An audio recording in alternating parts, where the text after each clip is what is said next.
जिसमें एक है धर्मराज, दूसरा है करनैल सिंह, एक हरियाणा का और एक उत्तर प्रदेश का। 9mm पिस्टल्स का इस्तेमाल किया जाना। 9mm पिस्टल्स या तो चाइना की ओरिजिन की होती हैं। पुलिस को अपनी आंतरिक जो व्यवस्था है, गश्त गाड़ाबंदी और पेट्रोलिंग की, उसको और उच्चीकृत करने की आवश्यकता है। अगर खुलेआम एनआईए ने अपनी चार्जशीट में इस गैंग के खिलाफ ये लिखा है कि लॉरेंस बिश्नोई गुजरात में है और उसके 700 शूटर हैं। मैं बताना चाहूँगा, इसके पहले दाऊद इब्राहिम का गिरोह ऐसे ही चलता था और उसने जिस प्रकार गुलशन कुमार की मुंबई में ही दिन दहाड़े हत्या की थी, अबू सेलम ने, कुछ हमें वही परिदृश्य सामने आ रहा है। 9mm की पिस्टल लेके मुंबई में खुलेआम घूम रहे हैं और लोग मुंबई में जाने पर रोज का कितना खर्चा होता बताने की आवश्यकता नहीं है। जाहिर है कि उनको खर्चे की कोई चिंता नहीं थी। ये स्थिति अत्यंत चिंताजनक और भयावह है। मुंबई के पॉश इलाके में एक पूर्व मंत्री, पूर्व विधायक, जिनका बेटा भी या तो विधायक है या पहले था, और जिसने अपने जीवन भय के बारे में चिंता बताई थी। कुछ सुरक्षा मिली थी, बताया जाता है 2 कांस्टेबल्स मिले थे या वाई कैटेगरी मिली थी। उसके बावजूद अगर हत्या हो जाती है और बाहर से आए हुए 3 पेशेवर हत्यारे, जिसमें एक है धर्मराज, दूसरा है करनैल सिंह, एक हरियाणा का और एक उत्तर प्रदेश का। 9mm पिस्टल्स का इस्तेमाल किया जाना। 9mm पिस्टल्स या तो चाइना की ओरिजिन की होती हैं या फिर FM ब्राउनिंग की होती हैं। खतरनाक हथियार जो केवल पुलिस फोर्सेज वगैरह को दिया जाता है और उसकी इतनी पावरफुल मार होती है कि कमर के नीचे भी लगे तो जिसको मारा जाएगा, अगर वाइटल पार्ट पे नहीं भी लगी तो रक्तस्राव यानी हेमरेज से भी उसकी मौत होने की संभावना रहती है। और मुंबई इस तरीके से बताने के बाद अगर हो तो चिंता का विषय तो है ही। और पुलिस को अपनी आंतरिक जो व्यवस्था है, गश्त गाड़ाबंदी और पेट्रोलिंग की, उसको और उच्चीकृत करने की आवश्यकता है। और ये जो बताया जा रहा है कि इसमें लॉरेंस बिश्नोई का हाथ है, और लॉरेंस बिश्नोई के बारे में ये कहा जाता है कि उसके 3 गुर्गे अमेरिका से ऑपरेट कर रहे हैं। गोल्डी बरार, अनमोल बिश्नोई जो कि उसका भाई है, और एक नाम और है मैं आपको बताता हूं जो कि अमेरिका से उसको संचालित कर रहे हैं। और अगर खुलेआम एनआईए ने अपनी चार्जशीट में इस गैंग के खिलाफ ये लिखा है कि लॉरेंस बिश्नोई गुजरात में है और उसके 700 शूटर हैं। मैं बताना चाहूँगा, इसके पहले दाऊद इब्राहिम का गिरोह ऐसे ही चलता था और उसने जिस प्रकार गुलशन कुमार की मुंबई में ही दिन दहाड़े हत्या की थी, अबू सेलम ने, कुछ हमें वही परिदृश्य सामने आ रहा है। और इस तरीके के गिरोह तभी क्रियाशील होते हैं जब उनको कहीं से बैकअप मिलता है।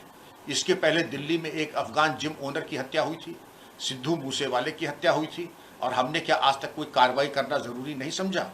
और ये कह देना कि जो सलमान खान का मित्र है वो हमारा शत्रु है, ये एक चुनौती है। और शासन प्रशासन से ये अपेक्षा की जाती है कि इस गैंग को निष्क्रिय करने के बारे में कार्रवाई करें।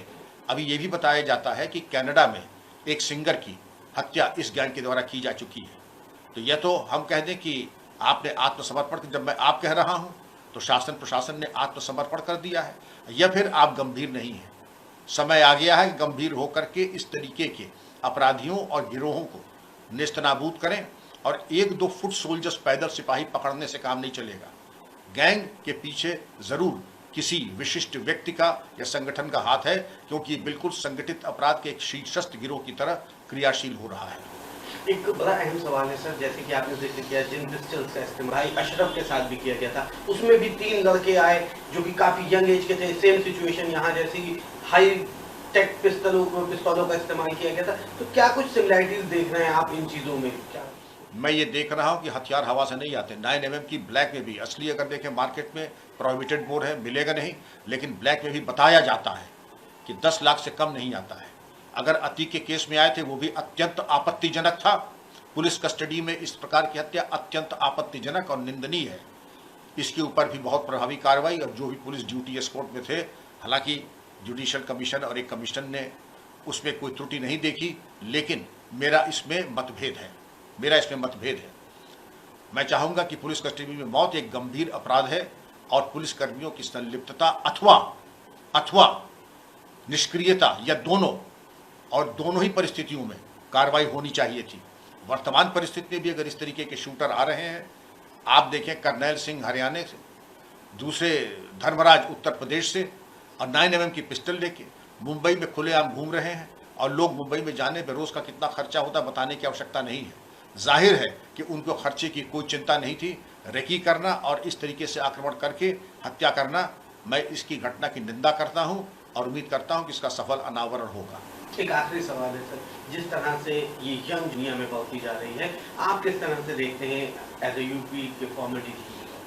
पूर्व पुलिस महानिदेशक होने के नाते और एक वरिष्ठ नागरिक होने के नाते मैं बच्चों से, लड़कों से कहूंगा, ग्लैमर के चक्कर में न पड़े। एक कहावत है, the wages of sin is death. इस तरीके की जो रास्ता पकड़ता है उसका एक ही गंतव्य है, मौत।